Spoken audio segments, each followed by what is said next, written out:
Very important. Yeah, very important. Any other comments or thoughts? Or? All right, well, let me continue on. How's our time, by the way? We have about 20 minutes. 20 whole minutes, and Yep. then we'll be 3:15? Right now it's 2:36. Okay, we'll aim it through. Okay, I'm just going to give you this is a distinction of these two paradigms. Now this is getting a little bit into a little bit more of the, more intermediate advanced learning with this stuff, but I want to just share this. These are the two major systems which train us to communicate in such ways that affect our human development. Okay? So these two paradigms, as defined by nonviolent communication, there's one paradigm which is the domination paradigm, which is most of us, and why we're protesting now, because we're protesting the domination of the 1%, and the domination of this culture that it's pervasive. It's a domination culture where the many have power over the few, as compared and distinguished from the partnership paradigm, which is power with. In the domination paradigm, it's power over. In the partnership paradigm, it's power with. Compassion actually means passar. It comes from the Latin passar, which means to walk or be in step, and com is with, to be in step with. So you want to be compassionate, in step with, shoulder to shoulder. You don't want to be dominating somebody, power overing somebody. You want to be in step with them. So the domination paradigm, the goal is to get what I want, getting my way, doing things, doing what is the right thing to do. In partnership paradigm, the goal is getting my needs met by creating a quality of connection with others so that everyone's needs are equally valued, facilitating compassionate giving and receiving. And in domination paradigm, the objective is being right and making wrong. That's the objective. In the partnership compassionate paradigm, the objective is being connected and making life wonderful for you and me. Both and, not you at the expense of me or me at the expense of you. Both and. All needs are on the table, and I can't be happy if somebody down there is not, kind of thing. Because we're all in this together. So it's power with, stepping with each other. The outlook for the domination paradigm is perceiving a situation as or person as being right or wrong, good or bad, appropriate or inappropriate, normal, abnormal, sensible or stupid, deserving of reward or punishment, and winners and losers. It's this very us versus them, right and wrong paradigm. And we want to step, this whole consciousness is stepping out of that paradigm. This goes beyond just the 4 steps. This is the consciousness and the philosophy behind it. We want to step out of that whole paradigm of right and wrong and good and bad. We want to step into a paradigm, the outlook of the partnership paradigm, power with paradigm, is perceiving my own needs and values and how they are being met or not being met. Perceiving the others' needs and values and how they might be met or not. Abundance consciousness, believing in the compassionate nature of human beings and in their creativity and resourcefulness. That's the outlook of the partnership paradigm compared to the domination paradigm. The strategies of the domination paradigm is to judge, blame, punish, reward, threaten, make demands, manipulate, and coerce. That's the domination power over the paradigm. As compared to the partnership strategies is to inspire in myself and others the joy of giving from the heart, making choices that consciously serve our needs and values, vulnerably expressing my feelings and needs, and making requests to make life more wonderful. So when I go to my husband, I say, honey, my request to make my life more wonderful, for my need for peace of mind and for connection and goodwill between us and whatever, to make our lives more wonderful, my request is, would you call me next time? Let me know. And he of course can say yes or no, and then I'm going to do a very respectful dance about it. I'm not going to say you should, how could you, why not, what's wrong with you. It's getting out of this whole paradigm of what's wrong with you, what's wrong with me. Well, why don't I deserve it? Well, because you're a shit. No, I must not deserve it. Well, you're a shit. It's because of him. No, it's because of me. I must not deserve it. It's out of that paradigm of right and wrong and good and bad. It's out of that paradigm completely. And it's a completely different paradigm of, okay, we've got needs here. He's got needs, I've got needs. What are my needs? My needs are for peace of mind, for reliability, consideration of my time, etc. He's got needs, autonomy, consideration of his times, respect, whatever, all his same. We put all those needs on the table and we do a giraffe dance about it. You know, we just do a respectful dialogue. I speak, he hears me, and I hear him. Now what happens when both people are at the same time? They've got something great to say. Yeah, here's your red signal. Yeah, where's that other?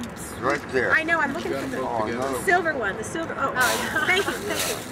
So both people have something to say, you know, and before we don't want to get to friction, you know, I'm going to not insist, and he's going to insist and insist and insist. I mean, who's been here before? It just results in that friction in the middle, which is just war. That's what happens. Even when it's something beautiful to be said, you know, even if I'm saying it perfectly giraffe, and he's saying it perfectly giraffe, if we're both squeezing into the tube at the same time and nothing's going through, it's going to eventually get friction and start something. I notice a lot of that happens at bars. This happens everywhere. This happens at bars, this happens in the home, this happens with mothers and children, this happens everywhere. Who can relate to this? Me too, still. So, the best thing to do when both people want to speak at the same time is take a time out.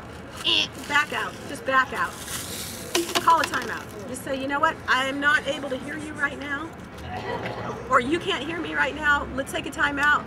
You know, let's chill out. Let's talk in an hour or two or whatever.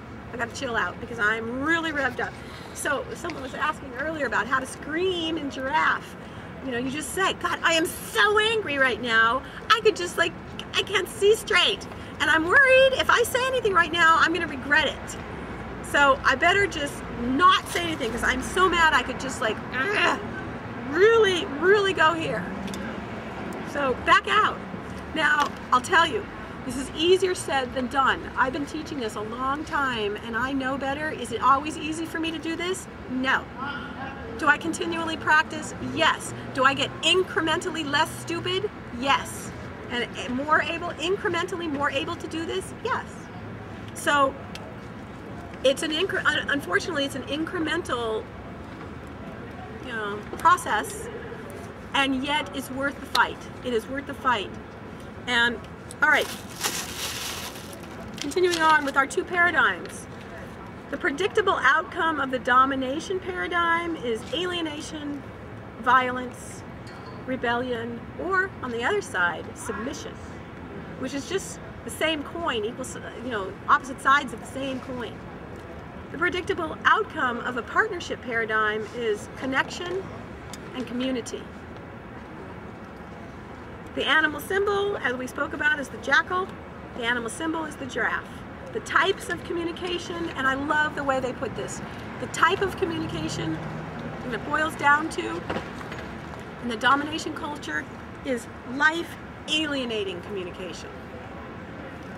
In the partnership paradigm, it's life-serving or supporting communication. Life-supporting. It serves life because it's connected to the needs. Your needs, my needs, everybody's needs. And that's all communication is just trying to get needs met as best as we can. Even when the terrorists are out there blowing up 9/11 building, you know, they're doing the best they can to get their needs met for sovereignty and respect and whatever in the best way they can. at that time. They don't know any better way. But that's all really it is, if we can really understand the depth of it. They're trying to somehow get their needs met for respect, sovereignty, autonomy, whatever. You know. Okay, any other thoughts or questions? Comments? Anything? How is this relevant to the Occupy movement? How is this relevant here? Why did you invite me here? And how do you see it relevant here? Because a lot of times during GA, General Announcement, or General Assembly rather, there's a lot of infighting where it is, there's beautiful things that need to be expressed, but people are doing the thing where They're doing this. yes. And the intent is beautiful. I mean, the beautiful intent, but the outcome often is heated, and everyone kind of leaves in frustration. And so because you know about this paradigm, you know about this model, that you know the power in it, you wanted to bring it, that's why you invited me. You wanted to bring this here to support the possibility of people really being able to, their important message and voices to be heard. And we're a very loving community. I think we all adore each other. It's just sometimes, we get very passionate. Like two squabbling siblings. Yeah. Right. I think it's important in communicating with the public around us as well. Absolutely. Because if we're giving our message in positive, affirming ways, then we're not alienating those that we want to communicate with and connect with and bring into this movement. And if we can identify what we individually, I am here because I want this, I feel this. I feel right. And when I communicate in the I statements and ownership of what I'm here for, then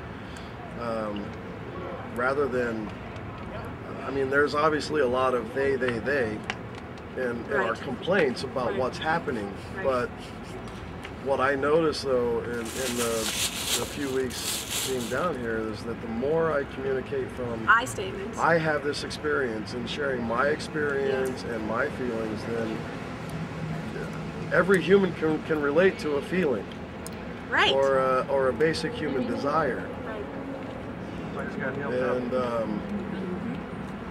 and when you interject what, you know, they do this and they do that, and you're just kind of in this, it's almost, what's the word I'm looking for? It's adversarial. Well, adversarial, and it's And alienating and abstract as well. It's not, I mean, we're just kind of throwing out these generalizations, and people get caught up in generalizations personally. You know, what you're saying I think is really important, because I would love to see the shift away from us versus them. Yeah. Because that's this consciousness. This consciousness is us versus them. And it's war. And anytime you might be justified to have the, you know, feelings that you do, but if you use this consciousness, you're using the consciousness of the war to stop war, which will not stop war, it'll perpetuate war. So if you use a completely different consciousness, it's like you can't end war with war.